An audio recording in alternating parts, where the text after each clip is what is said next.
topeng tebal Jokowi dibelejeti, topeng dia sebagai seorang kesatria, topeng dia sebagai seorang pemimpin. Itu namanya badar sejati ning wujud. Terbukalah wujudnya yang sejati. Alam akan membelejeti anaknya. Dia akan memakan hasil tipuannya sendiri. Dia akan meminum air gorong-gorong penipuannya. Sehina-hinanya yaitu tempatmu. Serendah-rendahnya yaitu tempatmu. Kang Sobari sepertinya kecewa sekali dengan Jokowi. Saya pernah ketemu beliau 3 kali di Istana, 2 kali, di satu tempat lain 1 kali. Siapapun yang punya kewarasan nalar politik kecewa. Kita dikentuti. Public trust dari kalangan intelektual, jurnalis, aktivis, para pemikir, para akademisi. Itu dikentuti oleh dia. Pemimpin yang ditanyakan ijazahnya, nah kok ijazah ditanya kok memenjarakan orang? Edian loh itu. Ediannya edan loh. Kalau ada kesempatan ingin menyampaikan pesan apa kepada Pak Jokowi? Pesan kopi lebih jelas. Pesan kepada Jokowi will be nothing. Kita tidak akan pernah bisa ketemu secara politik, secara nalar politik, secara spiritualistik, kebudayaan tidak akan ketemu.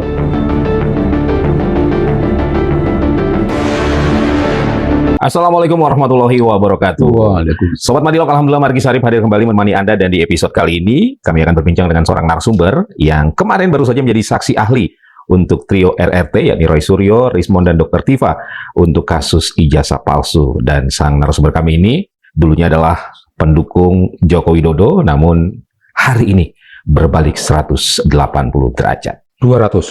Saya akan berbincang langsung. Ini title-nya banyak banget ya. Jurnalis senior, ilmuwan, budayawan, Gus Durian juga. Langsung saja saya sapa Muhammad Sobari. Kang Sobari, matur suwun sangat sudah hadir. Alhamdulillah. Alhamdulillah. Kang Sobari sepertinya kecewa sekali dengan Jokowi. Nah, Iu punya pertanyaan ini lebih keren. Kecewa itu lebih keren daripada banyak orang di media itu menganggap saya itu ditipu. Oh, Jokowi enggak nipu. Enggak nipu saya, apa dia kenal saya secara pribadi? Tidak begitu. Saya pernah ketemu beliau 3 kali, itu dalam rombongan yang disebut budayawan. Di Istana 2 kali, di satu tempat lain 1 kali. Itu tidak ada hubungannya saya dan beliau in person, tidak. Itu saya bagian dari budayawan yang diundang, yang dimintalah menyampaikan renungan-renungan, gagasan-gagasan tentang kebudayaan. Ya beliau tetap nggak tahu itu, yang nggak apa-apa, itu urusan beliau. Tapi aku tidak merasa tertipu, nggak tertipu apa. Tertipu itu kalau aku makan di restoran dan restoran tidak mengembalikan kembalian, itu aku tertipu dalam soal itu. Kecewa pasti? Kecewa sama Pak Jokowi pasti. Kenapa? Pasti kecewa. Siapapun yang punya kewarasan nalar politik kecewa. Karena saya mendukung beliau itu dulu. Itu sebenarnya saya mendukung idealisme saya sendiri. Idealisme saya itu apa? Saya mempunyai presiden-presiden yang otoriter lah itu tempo hari ya kayak begitu yang lalu-lalu. Tiba-tiba kok ini ada presiden dari kampung. Rakyat kecil.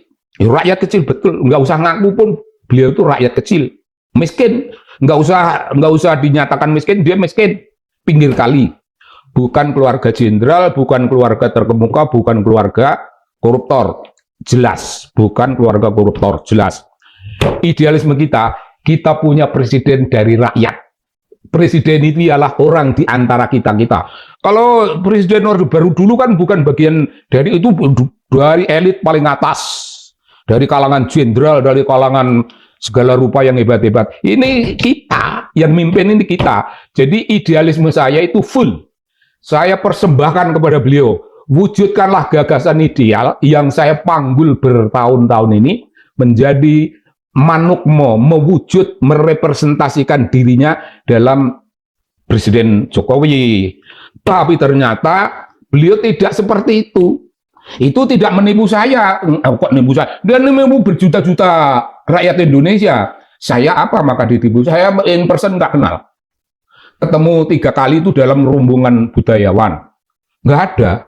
Apakah saya itu namanya cebong atau apa tempo hari? Ya bukanlah. Termul. Apakah termul itu istilah belakangan sekali itu? Apakah saya termul? Ya jelas bukan. Saya orang yang berkecukupan dalam urusan-urusan yang namanya pemikiran politik. Cukup dalam urusan-urusan keilmuan, ya saya anggap cukup. Dalam urusan kebudayaan, saya lebih dari cukup. Ya, Kang, Ngapain? nyuwun sewu. Selain masalah asal-usul, apalagi yang membuat seorang Muhammad Sobari kepincut kepada sosok Joko Widodo waktu itu? Ya itu tadi, dia itu kita. Dia itu kita. Jangan lupa itu para sahabat dari Fakultas Psikologi UI. Itu ketika membuat suatu pertimbangan psikologis, itu membandingkan Jokowi dengan Prabowo, itu berkebalikan. Jokowi adalah kekitaan kita. Karena rendah hati, asal-usulnya seperti tadi itu, tampilannya begitu. Suka nyelusup di gorong-gorong, apakah di sana minum apa tidak, kita tidak tahu. Tapi dia nyelusup di gorong-gorong. Itu kan lebih dari kita, tidak kurang, tidak lebih, yaitu kita. Rakyat Indonesia. Yaitu revolutionary marhain. Aku rakyat Indonesia itu. Cukup karena itu untuk seorang pemimpin? Oh, tidak cukup. Tidak cukup. Idealisme kita yang kita asumsikan itu bakal bisa dipanggul oleh dia, dan dia kita duga punya idealisme serupa, ternyata menyimpang jauh. Tidak cukup. Saya punya keraguan apakah orang kayak Jokowi ini bisa menjadi kepala negara. Kepala pemerintahan itu memimpin urusan-urusan teknis, memimpin menteri-menteri teknis. Menteri-menteri itu pun sudah dideklar oleh dia. You menteri-menteri tidak punya agenda menteri. You punya agenda presiden, itu agendaku. Itu artinya begitu banyak urusan yang namanya menyimpang, yang namanya mengkhianati kebenaran, yang namanya mengkhianati political trust dari begitu banyak rakyat. Itu dialah punjernya, sumbernya dia. Jadi tidak bisa menteri disalahkan karena itu urusannya dia. Begitu banyak hal-hal menyimpang yang ahli-ahli yang ngomong, saya tidak akan ngomong itu. Kalau ngomong tentang Bush, itu sudah ada 2 orang yang hebat yang memberi pertimbangan. Seorang pemimpin sejati, meskipun itu pemimpin teknis, Jokowi tidak bisa menjadi kepala negara. Tidak bisa, tidak cukup. Nalar politiknya tidak cukup, wawasan global politiknya tidak cukup, wawasan kemanusiaannya sama sekali tidak cukup untuk menjadi kepala negara. Dia saya kira tidak pernah menyentuh satu buku yang namanya sastra. Dia saya kira tidak pernah memegang buku yang namanya filsafat. Juga termasuk filsafat politik dan buku-buku politik. Jelas tidak, ini confirm. Jelas tidak tahu itu. Tidak bisa jadi kepala negara. Dia bisa menjadi kepala pemerintahan, ngurus hal-hal teknis. Barangkali waktu itu kita perhatikan, kelihatannya kok dia skillful. Kelihatannya kok dia paham urusan-urusan teknis. Tapi ketika urusan-urusan teknis ini menyangkut umpamanya pertimbangan tentang Bush, itu seorang menterinya yang punya harga diri, seorang menterinya yang menjaga profesionalisme dan moralitas politik, siap mengundurkan diri, siap dipecat kalau dia punya saran, tidak didengar. Kalau saran gue sebagai menteri, nggak didengar, gue ngapain gue jadi menteri? Gue ini orang hidup kecukupan, itu beliau itu Pak Jonan itu orang berkecukupan, nggak usah jadi menteri, nggak paten. Kemudian ada satu lagi sahabat penting yang paham tentang urusan-urusan, seorang profesional, kali ini lagi lupa namanya, pertimbangan beliau keren, tidak dipakai. Nah, menjadi pertanyaan, kalau seorang pemimpin kok tidak mendengarkan pertimbangan-pertimbangan logis profesional dari orang-orang penting? Emang lu lebih penting dari gua? Emang lu ngerti urusan-urusan hitung-hitungan? Jadi ini program gua itu kan jelas. Dari Jepang itu sekian persen, tidak ada satu, dengan Cina menjadi 3 kalinya. Kok kalau mau berbicara tentang rakyat, yang bakal dipakai membayar, itu bukan uang negara, uang rakyat. Sebutannya negara itu kan abstrak, rakyat itu konkret, rakyat itu ada gua. Uang gua itu dipakai untuk penyimpangan gitu. Terus dia bilang ini akan for the sake of poor people. Poor people apa? Urusan Bush. Sangkutannya apa dengan poor people? Tidak. Yang naik Bush itu urusan-urusan kalangan-kalangan yang punya duit. Sebaiknya saya tidak memasuki urusan ini secara teknis, karena ada ahlinya dan semua orang di seluruh Indonesia sudah mendengar pertimbangan teknis ini mengenai hitungan-hitungan dari Jepang yang begitu murah pindah ke Cina, itu ada tuduhan-tuduhan penyimpangan dan lain-lain. Itu wilayah yang aku tidak tahu. Jadi yang aku tahu hanyalah satu yang namanya political morality of one particular leader. Seorang leader yang tidak mendengarkan pertimbangan-pertimbangan orang di kiri kanannya, he is not leader. Ya, kalau dia leader itu namanya apa? Authoritarian leader. Itu oppressive leader. Dia menjadi the oppressor. Orang lain seluruh Indonesia menjadi the oppressed. Dua orang yang betul-betul menjadi the oppressed. Ahli satu itu dan Pak Jonan. Menjadi orang tertindas. Menurut Kang Sobari, mengapa jutaan rakyat Indonesia terpukau dengan sosok Jokowi, termasuk Kang Sobari, hingga berkuasa selama 10 tahun? Oh, keterpesonaan saya tidak sampai 10 tahun, hanya berhenti pada 5 tahun. Begitu dia menyimpang, wabil khusus begitu tegas mengkhianati PD Perjuangan, dia bukan mengkhianati PD Perjuangan, mengkhianati kebenaran. Kebenaran dulu. PDI representasi dari kebenaran. Oh, kebenaran mana? Kebenaran politik. Kebenaran apa? Kebenaran moral politik. Kebenaran apa? Kebenaran ideologi politik. PDIP adalah politik yang melindungi revolutionary marhain. Ketika pemimpin yang menganggap dirinya pemimpin ini mengkhianati unsur-unsur yang dipanggul oleh PDIP dengan sepenuh idealisme, dia telah meninggalkannya. Apalagi setelah jelas PDI pecat dia. PDI tidak bisa dipersalahkan, ini banyak ngomong.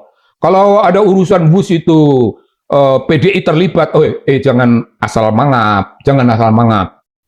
PDI telah memecatnya, PDI telah menjadi bagian dari yang tidak terlalu setuju kepada gagasan membuat apa yang namanya mercusuar politik bahwa Indonesia negara hebat karena satu-satunya di Asia Tenggara yang punya WUS.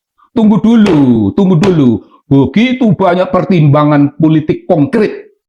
Mengapa memewah-mewahkan WUS hanya untuk ke Bandung? Mbok dipertimbangkan di Sumatera yang kekurangan transportasi, dipindahkan ke Sulawesi, ke seluruh tanah air Indonesia yang kekurangan. Bandung itu sudah punya transportasi mencukupi, cukuplah untuk sekedar mencapai target sasaran waktu yang cepat. Cukup. Sumatera, Kalimantan, Sulawesi, puluh begitu banyak. Itu kan kurang. Mengapa di sini? Wah, di sini orang berpikir, oh di sini karena memang tidak mau mendengarkan pertimbangan kaum profesional, wabil khusus dua orang yang tadi, yaitu Pak, satu saya lupa, tapi Pak Jonan, itu pembantunya sebagai menteri. Jonan sudah memberikan itu, enggak didengar. Tapi mengapa dia enggak dengar? Mesti ada pertanyaan. Mengapa tidak dengar? Apakah pertimbangan teknis profesional jauh lebih rendah dari pertimbangan beliau? Apakah karena ada wawasan, karena ada mimpi, karena ada yang namanya petunjuk langit? Tidak ada. Tidak ada. Yang menjadi petunjuk itu jelas, perkara yang jelas. Memindahkan kontrak G2G dengan Jepang yang ibaratnya cuma 1%, G2G murah, menjadi B2B, business to business, ke Cina yang menjadi 3 kali lebih mahal. Apa pertimbangan nalar politik, apa pertimbangan kemanusiaan yang intinya itu melihat lebih mahal. Dan adalah penasihat-penasihatnya orang-orangnya. Jadi gini, Pak Jokowi itu kalau nyari penasihat yang membela-bela, carilah orang yang agak berpikir sedikit. Perlu orang yang berpikir sedikit. Kang Sobari, jadi menurut Kang Sobari, selama 10 tahun pola kepemimpinan apa? Pola leadership apa yang dilakukan oleh Pak Jokowi terhadap Indonesia? Terhadap Indonesia, saya bukan ahli politik. Saya hanya melihat dari teropongan kebudayaan yang di bagian-bagian luar. Tapi yang bagian-bagian luar dari ilmu politik itu bagian dari spirituality. Itu political spirituality. Itu urusan kebudayaan. Nah, beliau tidak mampu memanggul idealisme kebudayaan sebagai presiden. Tidak mampu.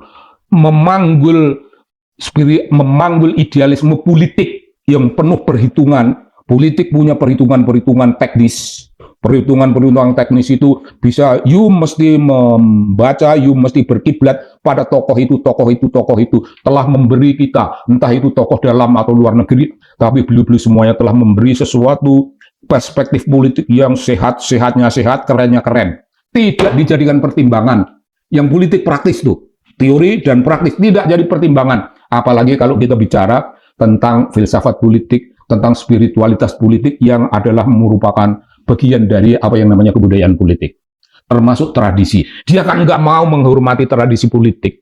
Tradisi itu bagian dari, dalam bahasa orang-orang hukum itu mungkin konvensi politik, urusan-urusan konvensi urusan pengalaman yang direcord, yang dicatat, well recorded dengan pengalaman-pengalaman praktis, teknokratis, kejujuran. Tidak dipakai. Apalagi kalau mau bicara sesuatu yang agak lebih abstrak. Abstrak ini bukan abstrak yang tidak ada gunanya. Abstrak ini adalah pencerahan. Abstrak yang namanya kebudayaan, wawasan political spirituality, itu lampu yang menyorot kegelapan politik di bawah sana. Lampu sebagian itu suara kelangitan yang mencerai dunia. Memang dia tidak sampai, hal-hal gitu tidak sampai. Apa dampaknya Kang Sobari terhadap kehidupan berbangsa dan bernegara? Menimbulkan sesuatu, pertama kali kesadaran politik bahwa kita dikentuti public trust dari kalangan intelektual itu jurnalis, aktivis, para pemikir, para akademisi, intelektual, gulungan yang banyak juta-jutaan jumlahnya itu dikentuti oleh dia, aku merasa dikentuti itu. Tapi dia memang tidak ngentuti aku apa? Enggak ngentuti, tapi aku merasa. Karena aku seorang warga negara, aku bagian dari kekuatan yang namanya intellectual power. Aku bagian dari itu. Aku bagian dari rohani politik. Oke. Kang Sobari sekedar kecewa, ada penyesalan atau ada kemarahan? Kecewa itu tidak harus menimbulkan suatu kemarahan yang meledak-ledak. Kemarahan itu adalah kemarahan spiritualitas politik yang menjadi lampu dalam diri saya, dan tiba-tiba itu kira-kira akan menjadi lampu bagi semua warga negara Indonesia. Kita telah ditipu dan kita tidak layak lagi, tidak punya kewajiban untuk menaruh rasa hormat. Biarpun waktu itu dia masih presiden. Dia kehilangan hak untuk kita hormati. Dia telah menghapus hak dia untuk dihormati. Dihilangkan oleh dia sendiri. Dan dia selalu punya rumusan, masochis. Saya telah difitnah serendah-rendahnya. Saya telah diejek serendah-rendahnya. Loh, memang rendah. Sangat rendah. Kalau dibilang serendah-rendahnya itu belum, lebih rendah dari yang serendah-rendahnya. Posisi dia dalam political spirituality. Dia jauh lebih rendah dari yang dia kira. Dia kira kan cuma serendah-rendahnya. Serendah-rendahnya itu cuma di atas tanah. Dia jauh di bawah sana. Kerendahan dia itu di bumi Sapitu. Bumi lapis 7. Itu kasunyatan kultural. Kenyataan kultural dia itu di bawah langit, di bawah bumi Sapitu. Ya, oke.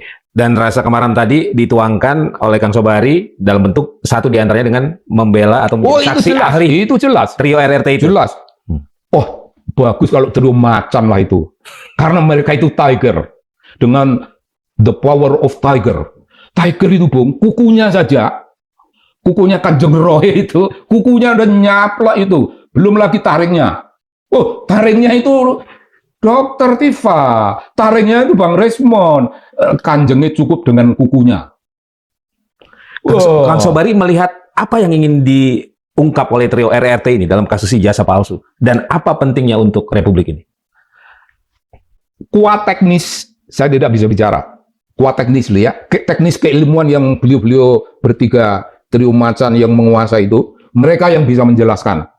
Adapun saya sebagai warga negara, itu beliau-beliau bertiga itu sebenarnya sedang mempertanyakan layakkah orang ini menjadi pemimpin kita. Pertanyaannya itu, nah apa ukurannya kelayakan? Apakah dia bisa jujur? Ternyata makin hari, dan peristiwa baru minggu lalu itu makin meneguhkan. Beliau jelas tidak bisa menjadi diri seorang pemimpin yang kita idolakan sebagai orang jujur. Tidak bisa. Dia penuh kebohongan. Kebohongan demi kebohongan itu dibelejeti secara teknis dengan 3 jenis keilmuan yang begitu fundamentally right, politically very correct. Kurang apa? Gitu, Bung. Kira-kira begitu. Jadi 3 orang itu berbicara, Bung. 3 tokoh kita ini orang-orang yang membawa risalah kebenaran. Kehadiran seorang Muhammad Sobari, apa goalnya? Aku dipanggil untuk menjadi saksi ahli di Polda ya. Namanya saksi meringankan, bukan? Aku bilang nggak bisa kesaksianku serendah itu. Meringankan, membebaskan. Ngapain gue saksi meringankan? Mereka bertiga sudah bisa meringankan beban masing-masing. Jadi tinggal separuh sisanya, pembebasan. Seluruh kesaksian gue adalah kesaksian yang membebaskan. Itu mari kita pakai istilah yang lain, devil's advocate. Devil's advocate. Secara ilmu bisa dipertanggungjawabkan karya dari. Secara keilmuan aku sudah bicarakan di dalam pemeriksaan, sudah aku bicarakan di dalam berbagai macam podcast. Mari kita kemukakan. Kalau saya mengungkapkan itu, jangan dianggap saya agak sombong. Saya ingin mengungkapkan bahwa aku ini seorang ilmuwan. Itu karena memang aku bekerja di bidang ilmu pengetahuan dan aku anak sekolahan. Ya aku punya gelar lah. Ya untuk pantas-pantas gitu, aku punya dokter, pantas-pantas gitu, sekedar pantas-pantasan. Dan aku mempertanggungjawabkan gelar-gelar semacam itu. Sebagai peneliti, ya aku peneliti profesional. Apa ukurannya? Mampu melakukan independent field research. Mampu, aku biasa melahirkan karya ilmiah, melahirkan namanya disertasi, melahirkan suatu gelar master. Gelar masterku itu judulnya Kesalehan Sosial dan Tingkah Laku Ekonomi. Jangan salah, dalam berilmu pun aku bicara tentang kesalehan. Jangan keliru. Ini social piety and economic behavior. Kalau seorang Muhammad Sobari turun gunung, ini panggilan ilmu pengetahuan atau ada faktor lain?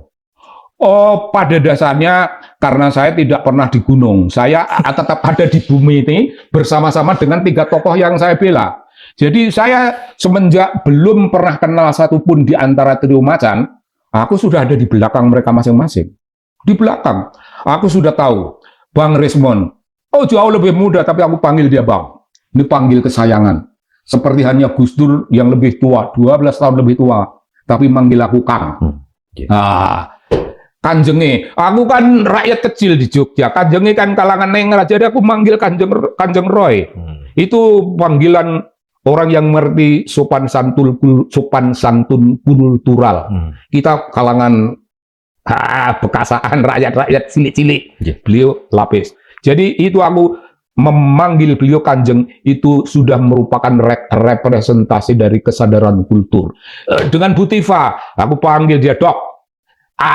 Sama-sama kita kader Muhammadiyah. Itu pun ternyata ketemu. Lawyer itu begitu banyak itu kader HMI. Ya gue juga ada HMI kan. Ya begitu. Nah ketemu urusan-urusan yang namanya sentimental morality. Ini sentimental betul, biarpun morality, tapi ini bagian yang agak sentimental. Ya adalah urusan-urusan, HMI, ya aku PMII. Ini barang-barang yang tidak begitu penting, tapi dalam suatu political momentum ternyata ini penting, bro. Iya. Menurut Kang Sobari akan kemana arah kasus Roy Suryo CS ini? Anda menanyakan pertanyaan profesional dan jawabnya jawaban common sense. Karena memang saya tidak punya jawaban profesional. Tetapi melihat apa yang selama ini terjadi, bahwa ada saudara kita Bonatua menemukan sesuatu yang namanya bukti keras, hard proof. Ijazah tahun 14 untuk presiden tahun pertama menjadi pembuka rahasia. Di sini topeng tebal Jokowi dibelejeti.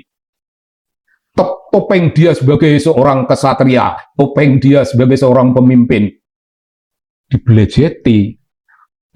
ijazah tahun 19 membuka lapis topeng paling akhir, dan dalam rumusan sastra Jawa dia itu kemudian sebagai orang yang bertopeng sudah dibelejeti, itu namanya badar sejati ning wujud. Terbukalah wujudnya yang sejati. Buto. Buto. Sejatinya wujud buto. Oh, mengapa buto? Bukan karanganku. Buto bukan kutuan, bukan kata makian.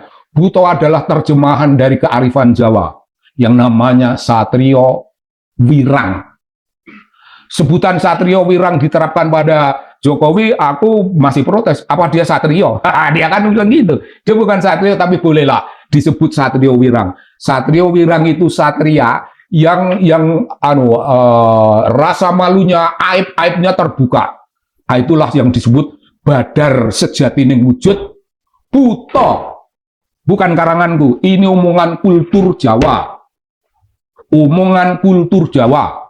Jadi nothing yang aku katakan tidak ada hubungannya dengan aku sebagai pribadi. Ya. Aku sebagai orang ilmu, aku sebagai orang budaya, tidak ada hubungan dengan aku. Aku hanyalah menjelaskan apa yang sudah dijelaskan Ya. ratusan tahun yang lampau oleh kebudayaan Jawa. Kang Sobari sebagai budayawan, apa yang sebenarnya terjadi dengan bangsa kita ketika ada seorang pemimpin dipertanyakan riwayat pendidikannya? Dipertanyakan itu sebuah pertanyaan umum, sebenarnya itu tidak ada sesuatu pun yang melanggar apapun, sekedar mempertanyakan. Jadi ini pertanyaan ini dimulai dari sesuatu yang namanya kemarahan. Dunia riset, sebelum seorang peneliti turun ke lapangan, itu ada kemarahan. Itu pemicu penelitian ilmiah, itu pemicunya itu emosi, bukan emosi marah, tapi perasaan jiwa. Ini perasaan ini bagian dari emosi itu tadi. Sekedar berangkat dari perasaan. Bagaimana mungkin sesuatu yang ilmiah kok berangkat dari perasaan?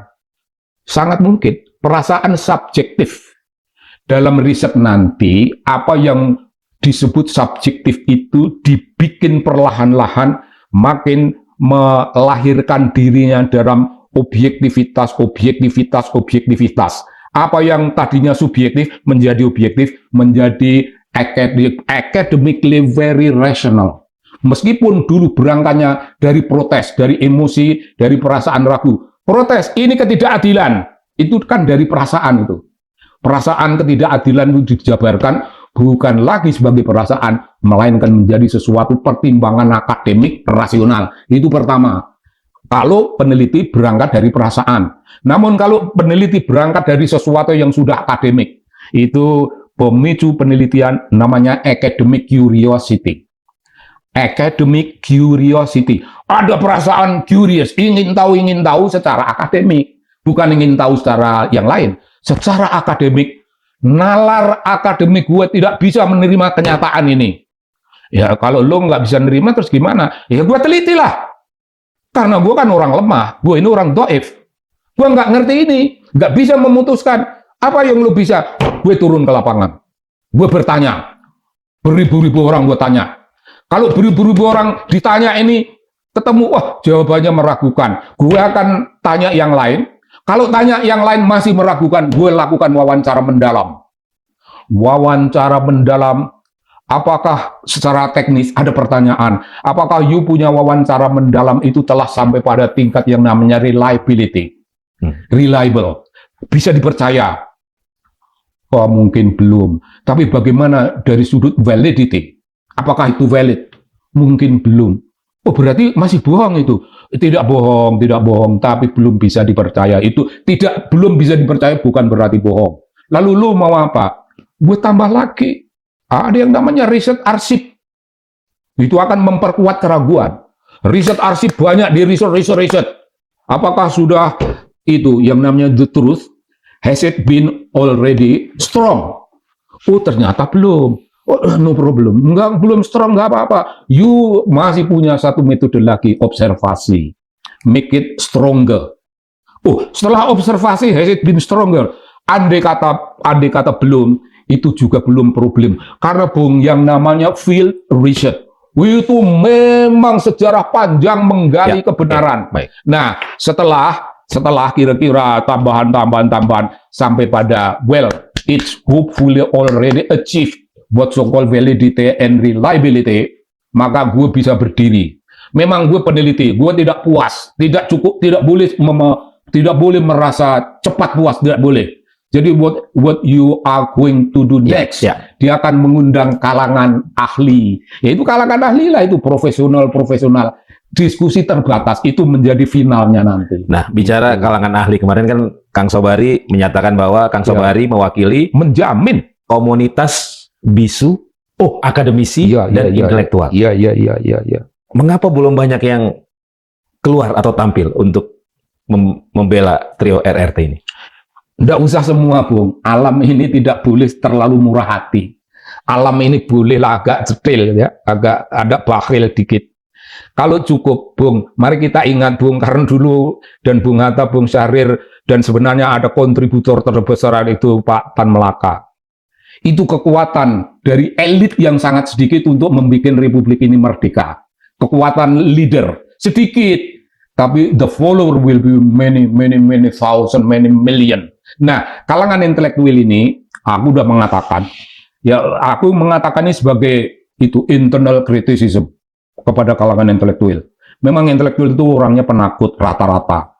Barangkali mayoritas penakut, tidak berani berbicara, karena di balik kata-kata berbicara itu ada kemungkinan risiko. Mereka nggak berani. Itu sebabnya aku bilang, meminjam metafor Pramudia. Mereka ada golongan yang sedang mewakili komunitas bisu, mereka nyanyi sunyi orang bisu. Nggak apa-apa, mayoritas nyanyi sunyi orang bisu, nggak apa-apa. Tapi begitu kita mempunyai 3 trio macan ini cahaya terang benderang, mungkin belum terang benderang, cahaya setengah terang, itu sudah cukup menggerakkan kaum intelektual yang lainnya. Kemudian ahli di belakang bersaksi, ahli berani, gue juga berani membela ini, ada risiko, gue berani. Wah, ahli saraf, ahli apa, semua ahli, banyak jumlahnya berani. Dan aku dipanggil agak terakhir. Ya, oke. Baik, Kang Sobari dulu menjadi pendukung Jokowi dan juga Gus Durian, ya. Iya. Nah, dari tadi Kang Sobari sering melirik gambar ini. Aku melirik gambar ini.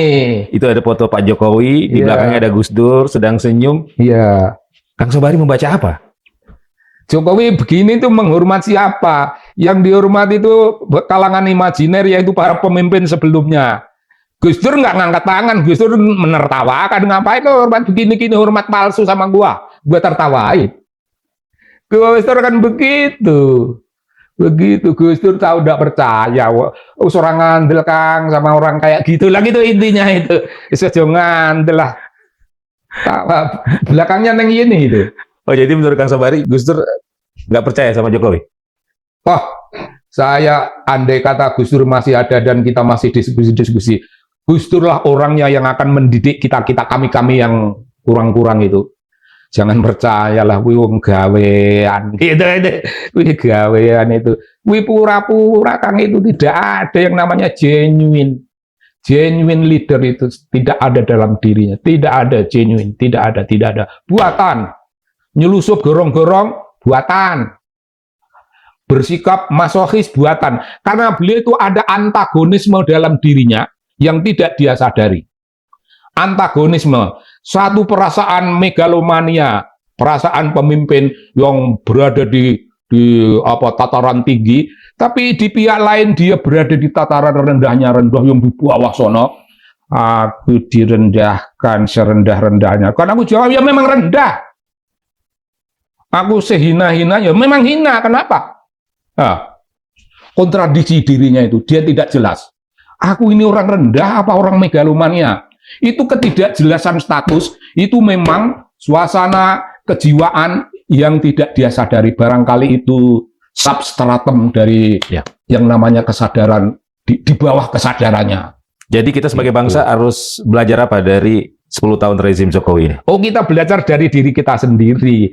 Belajar dari kita sendiri bahwa idealisme kita pemimpin itu harus bersih, masih ada pada kita. Nanti carilah yang begitu, bahwa pemimpin itu harus terbuka kepada rakyatnya. Tetap idealisme kita seperti itu, kita cari nanti yang begitu. Pemimpin yang ditanyakan ijazahnya, nah, kok ijazah ditanya kok memenjarakan orang? Edian loh itu, ediannya edan loh. Sederhananya, lu kan gua bayar loh, gua bayar dengan pajak gua melarat tapi gua bayar pajak. Tapi kalau gua lu kianati, ada anti-tax rebellion, sejarah pemberontakan anti membayar pajak. Mampus tahu. Oke. Para pejabat itu mau dapat gaji dari mana? Oke. Kang Sobari, terakhir nih. Sebagai mantan pendukung Jokowi, kalau ada kesempatan ingin menyampaikan pesan apa kepada Pak Jokowi? Oh, aku kan sudah kecewa, Bung. Orang yang sudah kecewa, ngapain pula mau menyampaikan pesan? Pesan yang dari dulu yang begitu banyak berhimpun dari diriku dan dari jutaan rakyat. Dikhianati, mau pesan lagi. Mending gua pesan rokok lah. Pesan kopi lebih jelas. Pesan kepada Jokowi, will be nothing. Nothing tidak cukup, big nothing.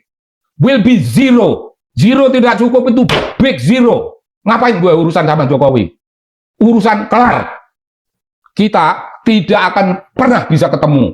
Secara politik, secara nalar politik, secara spiritualistik, kebudayaan, tidak akan ketemu. Jadi ngapain gue pesan sama dia? Mending gue pesan sama Dr. Tifa dan Bang Resmond dan Kanjenge. Kalau pesan untuk Dan kepada Anda. pesan untuk rakyat Indonesia? Pesan kepada rakyat Indonesia, jangan kecewa pada persoalan ini. Jangan kecewa. Tidak kecewa, tapi tegak berdiri melakukan perlawanan. Kita telah dikentuti, dan kita kentuti dia. Kita telah kentuti 2 kali. Dia kita buka. Topengnya yang tebal kita buka, dan tadi, badar sejati ning wujud. Wujudnya dia, wujud yang lain. Belejeti. Ada next. Anaknya sedang dibelejeti. Kita rakyat pada umumnya yang awam dalam urusan seperti itu, urusan ilmu pengetahuan dari 3 macan, trio macan, kita awam, kita di belakangnya, dan alam akan membelejeti anaknya. Barang siapa menipu, dia akan memakan hasil tipuannya sendiri. Barang siapa menipu, dia akan meminum air gorong-gorong penipuannya. Dulu dia di bawah tanah, muncul di permukaan. Oh, itu alam akan menempatkan dia kembali ke tempat aslinya di bawah tanah, di alam kegelapan spiritualitas, di alam kegelapan kultur, di alam kegelapan politik. Tempat dia di mana? Di bawah. Sehina-hinanya, yaitu tempatmu. Serendah-rendahnya, yaitu tempatmu. Clear. Matur suwun. Kang Sobari. Sobat Madilog, demikian perbincangan saya bersama Muhammad Sobari, seorang ilmuwan, budayawan, dan juga Gus Durian ya. Ya, jelas itu. Kita membahas tadi mengenai kepemimpinan Jokowi dan juga munculnya beliau untuk menjadi saksi ahli untuk membela trio RRT terkait kasus ijazah palsu mantan Presiden Joko Widodo. Semoga bermanfaat. Saya Margi Sari pamit. Wassalamualaikum warahmatullahi wabarakatuh. Matur suwun. Gus Durian.